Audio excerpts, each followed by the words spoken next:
Hello Headstarters! So, advance Merry Christmas! Since hindi tayo makapag-meet this December, I've heard na nag-immersion kayo, you went to different places, nakita nyo yung iba't ibang jobs. So, we'll continue lang on what we talked about last month. Na when we were able to get to know ourselves now, ano gagawin natin? We become the person we want to be, the best version of ourselves. And that is to achieving our goals. So, ano ba yung goals? Actually, there are 3 types of goals. Na sa Headstart Talk, it was described by Pao. So, yung 3 types is A-type goal, is goal na nagagawa mo na. So, for example, you can run 5 kilometers. Nagawa mo na yun. So, it's an A-type of goal. B-type of goal, hindi mo pa nagagawa, pero tingin mo kaya mong gawin. So, for example, sa 5 kilometer run, di ka pa masyado napagod. Tingin mo, kaya mo pa mag-10. So, that's a B type of goal. And yung last goal is the C type of goal. Hindi mo alam kung kaya mong gawin. And, for example, from 5, siguro 42 kilometer run. So, hindi ka sure kung kaya mong gawin. So, di ba, parang medyo malaki yung jump. And, what we want to encourage you is, when you're making a goal, is to reach for the C type of goal. Pero actually, para sa akin personally, okay na din yung B-type. Pero as much as possible, C-type of goal. So, what I want you to do right now is to think of goals. Ano ba yung gusto mo talaga mangyari sa buhay mo? And list it down. Put it down in your notebook. Just don't think about it. Lagay nyo talaga kasi malaking difference yun. You will forget. Pero when you see it, you will always remember it. So, there are 2 types of goals actually. So, there is the short-term goal and the long-term goal. So, sa short-term goal, I encourage you to write down goals na magagawa nyo pa within the school year bago kayo graduate ng college. So, yun, siguro maging first honor student, makapag-save ng allowance na 10,000 pesos. Any type of goal na magagawa nyo pa within the school year. Then, the next is the long-term goal. Kung ano ba talaga yung gusto nyo ma-achieve sa buhay. Kung gusto nyo pumunta sa Antarctica, mag-travel, mag-gadget, mag-flying car, write it down. So, once you finish writing it down, pwede nyo muna i-pause. So, you can just write it down. So, actually, when you write this down, dapat you're in a good state. So, siguro when you're feeling good, so magpa-on kayo ng music, good life, or something uplifting. Kasi I want you to dream big. Kaya C-type of goal yung abutin.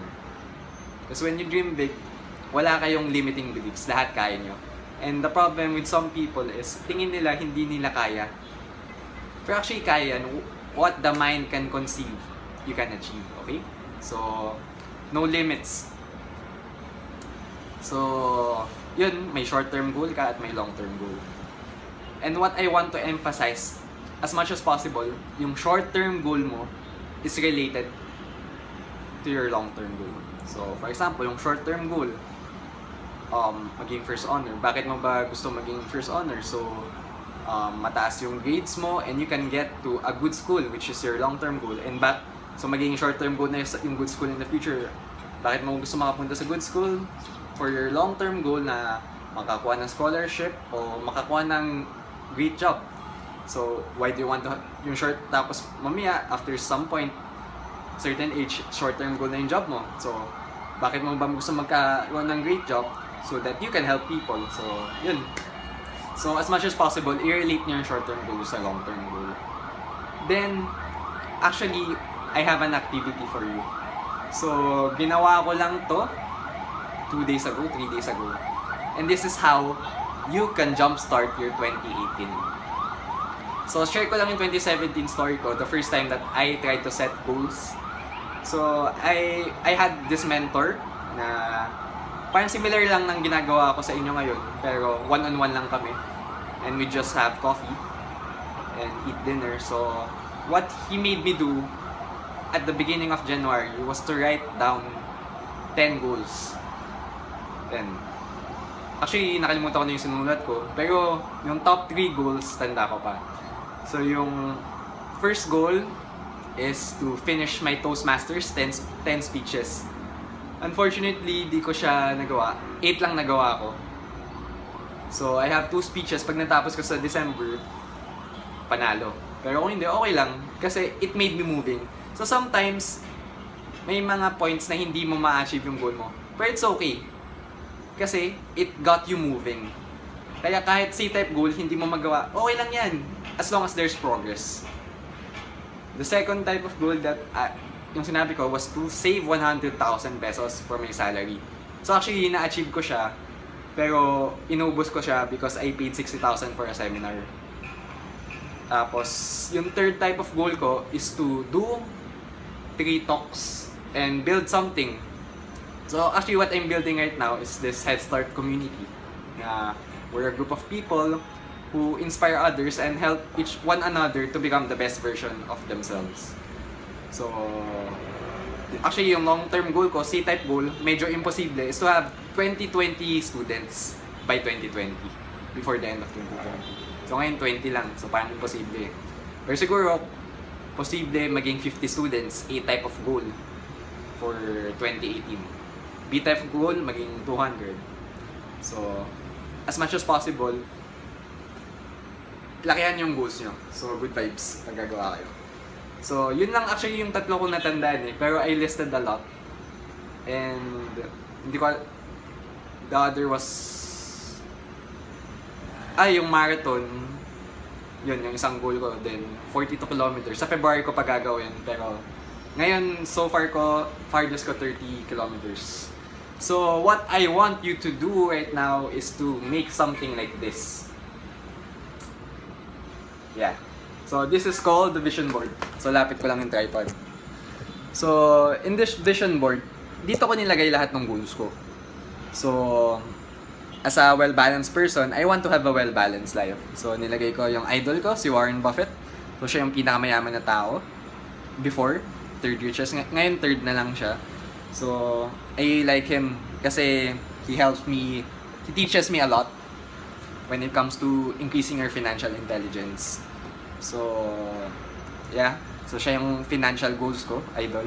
Next is si Tony Robbins. So, what he does is he really inspires people to become the best version of themselves. And he is a very energetic guy. So I really want to become like him to bring a lot of change in this world and become as energetic as him. Kasi ako, sobrang poker face lang ako, ganito lang talaga ako, di ako masyado ma-emote. Pero I'm trying naman.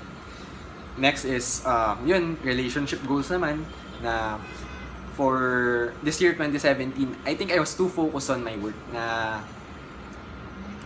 parang sabi ko parang kay Lord na okay lang Lord kung wala mo nang akong girl, basta help me in my career. Pero na-realize ko okay lang naman magka-girl na to be in a relationship. You can do it both at the same time. You can have great work and a great relationship, di ba? So yan, parang cute lang na babae, pampa-inspire. You want. Then next is, yan, money. So, right now, I'm very atipid when it comes to money. So, dati yung budget ko a day was like 500. So, ngayon parang sobrang katipadan ko, mga 200 a day na lang. As my other goal, spiritual goal, is to finish the Bible. So, yun. Right now, sa New Testament, page 300, page ano na ba ako nun? Mga page, basta ano siya, around 1,500 pages, and I read 3 chapters a day. So, nung kinompute ko, in 1 year, matatapos ko naman siya. Next is, ito picture ng Machu Picchu sa mountains. So, medyo I want to have travel goals naman this year. So, yun. Sa mga kakaibang places. My family. So, it makes me remember na I really want to become a better person for my family. To be able to provide for them in the future as well. And to be able to support them. So, ito yung Headstart. So, ito kayo to. To help people become their best versions. Tapos, Christ Young Youth Professionals, isa ko pang organization. Catholic organization. So, we teach more about God and go together in learning about God na nag-stem sa BCBP. Kasi ito, si Korean Oppa, si Sun Joong-ki. So, idol ko siya. Sana maging kasing cool niya ako. Then, sana maging kasing cool ko siya. Basta siya yung mas cool sa akin. Si 2G Pantoja. So, calisthenics. So, gusto ko sana to be able to do kung ano yung ginagawa niyang workout. So, he's a very strong guy. And sa center nilagay ko is this cartoon character. So, nakita ko lang siya, cute na image. Tapos pinaltan ko ng Leave Your Mark. So, kasi lahat nung nasa labas is actually goals mostly for myself. Pero sa gitna nilagay ko, yung Leave Your Mark is because I want to really leave a legacy. So, that is it. To helping people. And yung main goal ko talaga for next year is to make a book. Tapos pangalan Leave Your Mark. Kaya ganyan. So, yan. So, this is a vision board. And what you do is you just place it on your door. So, every time you wake up, matandaan niyo yung goals niyo. Yung problem kasi sa ating mga tao is we forget things. And when we forget things, nakakalimutan natin. So, we get lost. Pero if we have a constant reminder, when we change our environment, when we have our goals on a reminder, na kung na-share ko sa inyo yung story ko, na how I became the valedictorian, kasi yung ginawa, nung first year ako, my dad placed a newspaper article about scholarship opportunities to Singapore when you're third year high school. So, pinis na yan. So, nung una, actually, wala man akong pakialam masyado. So, I just pass around it. Pero because of that, naset yung environment ko. Ay, kailangan kong galingan. I want that scholarship. So, all of a sudden, hindi ko na napansin, tumaas yung grades ko. Kasi, may goal ako eh. And that is the effect when you have this. So, first time ko lang actually gagawin to. Yung, noong 2017, nakalagay lang sa phone ko. So, siguro hindi ganun ka-effective. Hindi kasi ako nare-remind. Pero since ito, nare-remind ako, so I'll be more confident, I think, that I will achieve my goals. So, ito yung gusto kong gawin. So, lagay niyo yung short-term, long-term goals mo. Then, you can design it. I'm gonna teach in another video how to make it. So, this just cost 65 pesos, 30 pesos for the photo paper, A4 printing in Ethiopia, 35 pesos in National Bookstore to laminate it. And the most important when you're making goals is to ask yourselves, why? Kasi kung yung why nyo mahina, hindi kayo gaganahan ma-achieve yung goals. So dati may mga goals din ako to, siguro, yung mga materialistic goals na have to have a good car, sports car, Ferrari, ganyan. Pero doon in-ask ko why. Para saan? Parang doon, parang maboost lang yung ego ko, makapagpasikat. Parang medyo useless, di ba? So, nung na-realize ko na what I really want in life is to leave my mark. So, yun yung main goal ko na pinamalaki, center. Na to help people, encourage people to reach their potential, inspire others, and make them the best versions that they can be. So, yun. Ask yourself why. So, yung sa mga goals na nagay nyo, tingnan nyo kung why, kung bakit nyo gusto magawa. So, and if your why is strong enough, it will really propel you to achieve your goals. And by setting your environment to have this vision board, malayo mararating nyo. So, that is all for this lesson in goal setting. Ay, wait. Isa pa pala, so SMART. When you're making goals, you have to make SMART goals. So, how do you use SMART goals? So, yung SMART is S stands for specific. So, what goal do you want to have? So, kung sinabi mo, gusto mo lang magka-car, you have to make it specific. Anong klaseng car? Anong kulay? Anong model? So, for example, gusto ko tumaas yung salary ko. Pero ano ba yung pang-college? Gusto ko mag-college. Pero instead of making that goal, make it specific na I want to study in Ateneo de Manila with a course in AB Diplomacy, so European Studies. So yan. So make it specific. The next is measurable. So how do you measure it? So for example, I want to study college Ateneo European Studies by June 2017. Measurable. Actionable. So yun, magagawan mo naman. Can you make an action to do it? So you have to pass the entrance exam. And, or yun. Tapos R is realistic. Tingin mo ba kaya mo? Tingin ko kaya nyo. So yun, realistic. Time bound. So time. Kailan nyo gusto? 2017. So yun. Actually yung sa akin, kaya helpful tong SMART goals kasi yung goal ko before, when I wrote my goals in 2018, make 1 million. Pero, based sa track record ko, 100,000 lang na-save ko this year. Parang sobrang type C goal yung 1 million. Well, yun pa rin yung goal ko. Pero yung sabi ko, yung minimum at least is 200,000. So, baby steps din and you just keep on increasing your goal. Kasi, for some people, pag sobrang taas ng goal, lagpas na sa camera, hindi nawawalan sila ng pag-asa, parang hindi na sila ginaganahan kasi hindi nila maabot. So you can also choose type B goals. So ako, yung main goal ko pa yan, type C goal is to make 1 million, pero yung type B goal ko 200,000 kasi feel ko mas kaya yun. So yun, make SMART goals and make this vision board. I promise you, pag gumawa kayo nito, lagayin nyo in your bedroom, sa door. Everyday makikita nyo yan. Unconsciously, kahit di nyo tinitingnan dahil alam nyo nandyan, you will be reminded to do your goals. So ako, actually, nung ginawa ko to, may isang night na tamad na ako magbasa ng Bible. Pero nung nakita ko, I was forced to do it.